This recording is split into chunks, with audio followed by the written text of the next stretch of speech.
પોરબંદરમાં આજે હું એક એવી લોકેશને પહોંચી ગયો કે જે દરિયામાં રસ્તો જાય છે કે બોટનું પાર્કિંગ છે કઈ સમજાતું નથી. સો હે ગાઈસ, તો આજે આવી ગયો તો હું પોરબંદરને એન્ટર થતા જ મને દેખાણું અને પછી આવી ગયો હું સીધો ચોપાટી બાજુની સાઈડ. અહીંયા મને એકલાને આવતો હતો કંટારો, તો પછી ત્યાંથી સીધો હું નીકળી ગયો. ખબર નહીં આજે શું હતું, પણ બધી બાજુ આજ બુલેટ જ ડિટેન થતી હતી. અને આવી ગયો પછી હું સીધો બીજી લોકેશને, અને આપણા ભેગા 2-3 હાવજ પણ આવતા હતા.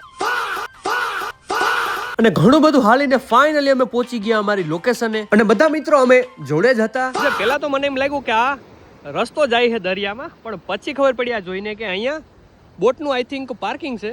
તો આ શું છે એક વખત કમેન્ટ કરી દેજો. ચાલો એક સિનેમેટિક વ્યૂ થઈ જાય.